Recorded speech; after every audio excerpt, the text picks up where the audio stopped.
good afternoon, KU, and welcome back to Off the Boulevard. I'm Elsie Barnhart. And I'm Spencer Shell. And yeah, today let's get started. The weather today is awesome.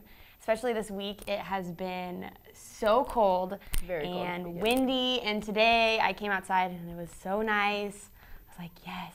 And tomorrow is supposed to be even better. It's supposed to be 75 and sunny. Do you have any plans for tomorrow or anything like that? Unfortunately, I will not be able to enjoy the warm weather because I'll be working all weekend. How about you? I'm actually going to Phantom of the Opera tomorrow with my mom. Yeah, it's downtown KC, so I'm really excited about that. It should be fun. Yeah. So yeah, let's get started today. All right, well today is former student of KU, William Allen White's birthday. So we have cake at Stauffer Flint and cupcakes at the Clarkson building. Yeah, J School, as many of us know. So go ahead and get those. They are probably going to be running out soon. Very soon. So yeah, and also today 50 Shades of Grey, or 50 Shades Darker opens up just in time for Valentine's Day. Are you doing anything for Valentine's Day or anything? No, unfortunately, I do not have a special someone in my life at the moment. How about you? No, I don't have any plans. But for all of you watching, I do like pink roses and Christopher Elbow chocolates. So take note. Take notes. Definitely. But yeah, so anything happening in Lawrence this week? I know they're opening, I believe, a new chicken restaurant, Zaxby's, and it seems like Lawrence is the kind of place that I guess loves chicken restaurants. Yes. There's what? Popeyes, Chick-fil-A, who else? Slim Chickens. There's so many, and so they're just opening a new one. I think that's kind of cool. We'll have too many. We'll have way too many chicken restaurants. But yeah, so that's pretty interesting. Also, former Senator Bob Dole, I believe it was this week, I think I read somewhere that he, what was it? It was like he gave $10,000, I believe, to the disability centers for kind of research and independent living. So that's kind of cool. I think I don't know. That's awesome. That's awesome, yeah. That's awesome. Well, in other news, in Paris, they're going to put up a wall around the Eiffel Tower to prevent people from getting inside. It's supposed to improve the look and protect the safety. So that'll be an interesting. That's interesting. Aspect. Now, I've never been to Paris. I've never really been anywhere in Europe, but that's definitely very cool. Yeah, no, it'll be interesting. All right, well, we'll let you guys go, and we'll be back with News with Brandy.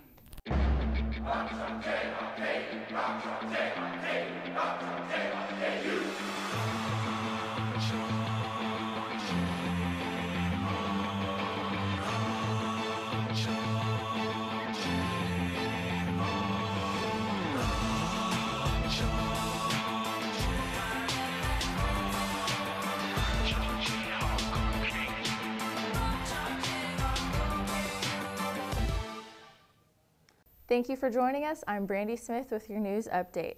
Students are worried about the quality of their future education. The Kansas Senate panel has endorsed cutting $154 million in cutting from their current budget. Public schools would lose $128 million. Additionally, state universities of the Kansas Board of Regents would lose $23 million. Many Kansans, along with Zoe Newton, chair of the Kansas Board of Regents, are showing their frustration. Higher education has had more than $75 million in cuts over the past 3 years, and $38 million of that was axed from this year's budget. Newton said Kansas needs an educated workforce with training and education beyond high school. And if state support continues declining, that goal will not be met. Many fear this plan will put Kansas further in debt. $10,000 was gifted to the Research and Training Center on Independent Living from former Senator Bob Dole. The center, founded in 1980, provides training designed to enhance independent living for people with disabilities. Dole's advocacy on behalf of Americans with Disabilities dates back to 1990, when he heavily helped the passage of the Americans with Disabilities Act. Director Glenn White of the center said this gift will honor and continue Senator Dole's desire to improve the lives of people with disabilities as they are more fully capable in the community. Social media is responding quickly after a KU student sent a message containing discriminative language. Connor Lucas messaged a select group of people on the messaging app GroupMe to talk about plans of a private party. The party was described to be at the Cave nightclub in Lawrence and strictly for, quote, the right people. By right people, I mean not Black City, end quote. The Cave has guaranteed those were not the words of any employee at the nightclub. Connor Lucas posted an apology on his Facebook page saying he used the complete wrong choice of words. The post has since been deleted. After the break, we'll have Nicholas Brady right here. Stay with us. Where you go to college makes a statement about you. This place will become a part of you, your identity for life.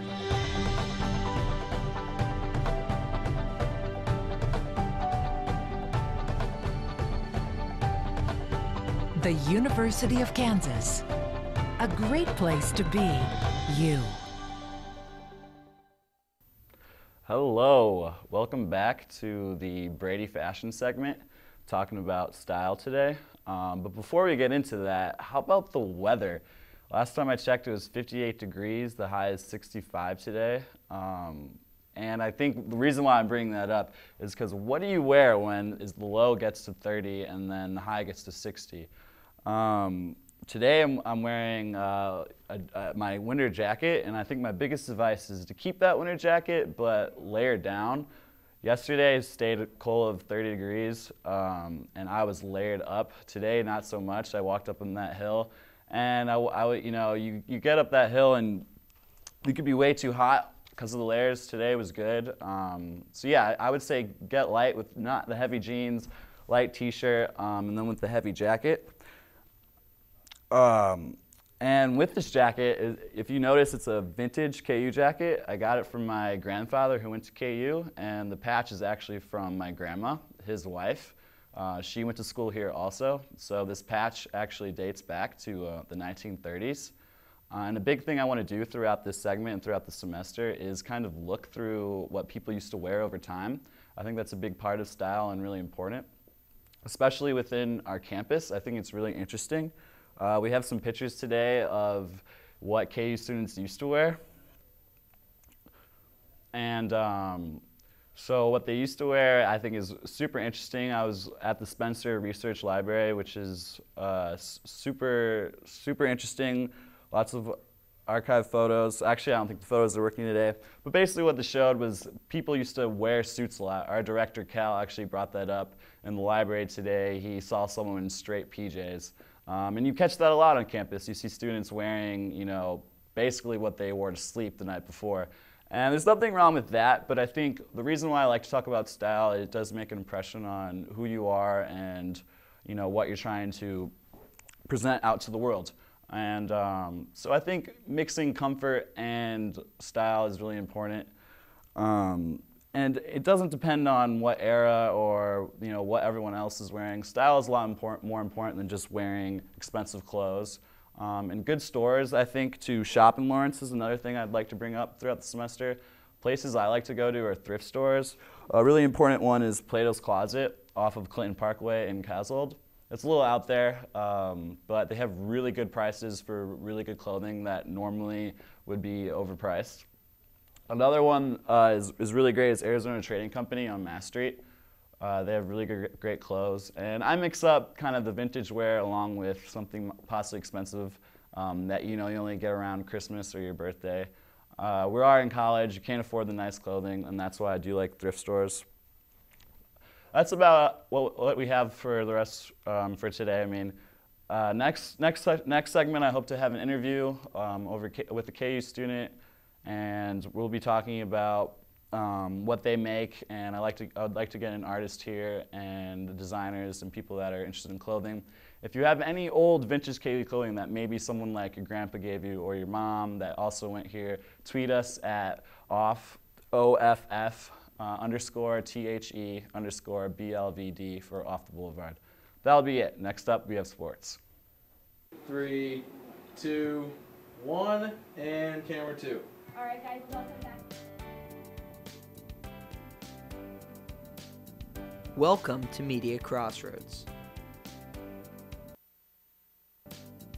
Located on the second floor of Anschutz Library sits an immersive learning experience like no other. So what is Media Crossroads? A chance to try something new. The opportunity to step in and learn. Going behind the scenes, or maybe giving it a shot in front of the camera. Good evening, guys, and welcome into Playmaker Central. I'm Lydia Taylor. Under the direction of instructor Cal Butcher, Media Crossroads provides students with the chance to learn by doing. You're going to start here just so see that you're on. So what is Media Crossroads? Well, stop by. Come see for yourself.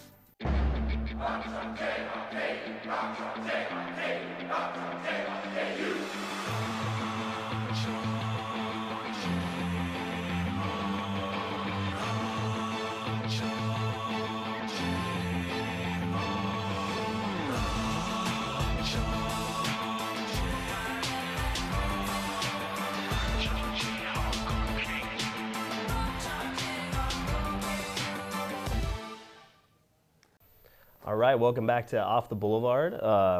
I'm Jacob Sperry. This is Nick Merrick. We start today with some rather disappointing news I hoped we'd never have to talk about as our time here, students at KU, but the Jayhawks dropped one in the field house on Saturday. Yep, it was a tough loss. The second home loss we've had since we've been here as seniors. So yeah, it was rough. It was absolutely 54-game home win streak if you include the games at the Sprint Center.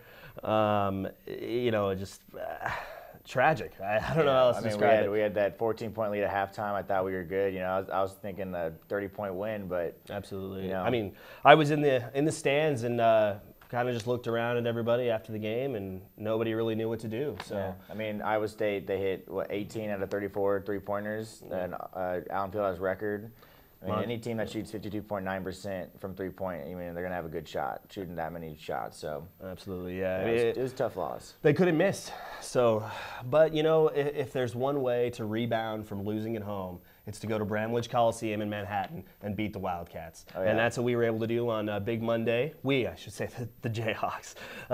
We 74-71 was the final score of this one, and. Let's talk about one more time Josh Jackson, our highly touted freshman. Again, steps up big. Steps up huge in a primetime performance. Defensively was outstanding. Was able to get hands in passing lanes, drive to the rim, hit a couple big threes in the second half. What did you think about Josh's performance? I thought Josh has just been doing what he's been doing all season. He's been a freshman beyond his years, and he's playing pretty well. So yeah, I also thought Landon Lucas came up big again. He's been playing big minutes, so I'm really excited to see what he can do continuing on in the season. And so far, we're looking pretty good. Absolutely. Another big play that happened in that game, once again initiated by Josh Jackson, tied 63-63, kicked the ball to Svi, who hit basically the game-winning three, kind of sealed the deal for us under 2 minutes there. And again, Frank Mason, outstanding hustle plays, dropped 21 for the Jayhawks, and continues to boost his resume for a National Player of the Year. Yeah, right now they came out with a ranking, and he's #1 player. If it was decided today, he'd be the National Player of the Year. First National Player of the Year since Danny Manning in 1988, so that'd be pretty cool if we get that. So that leads up to this Saturday's game, who hopefully everyone will be watching, against Texas Tech. That's tomorrow at 1 o'clock. That's a big game. It's in Lubbock. It's on the road. And we're only a game ahead, or the Jayhawks are only a game ahead of Baylor. So Baylor plays TCU tomorrow. We have to think they're probably going to come out on top in that one. So a very important road game tomorrow for the Jayhawks. What do you expect? Yeah, I expect a tough game. I think we got to come out with fire, and it's a road game, so it's always going to be tough. But I think we're going to pull off the win and get on to West Virginia. That's a huge game, and if you don't know, next Monday, West Virginia, we're trying to set the loudest crowd in an indoor sporting event for the Guinness Book of World Records. So everyone should get out to that game, be as loud as you can. Yep. And of course, on Sunday, everyone's favorite Sunday in the United States was the Super Bowl. What is up with sports this last season? It's the choke job season, man. The Atlanta Falcons joined the Golden State Warriors and the Cleveland Indians in blowing insane leads, and somehow The Falcons were up 28-3 at halftime, and they blew that lead. That's pretty bad. I think the 3-1 lead in the finals is the worst, but I think that's second right there. 28-3 on Tom Brady. You let him come back and do what he does to you. Well, and you know the Patriots have had quite a few celebrations in the last 5 seasons, or 5 Super Bowl wins that they've had. But is there any worse chant than what we saw from Bill Belichick?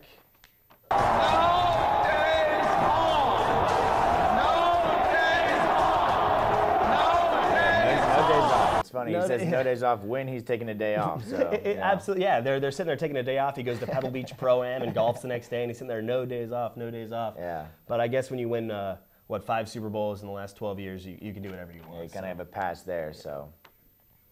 All right, well, thanks for tuning in. Everyone tune into to Texas Tech game tomorrow, and then get out on Monday to Allen Fieldhouse while we hopefully handle West Virginia and the Red Raiders tomorrow. So all right, get thanks out there. for tuning in. See you next week.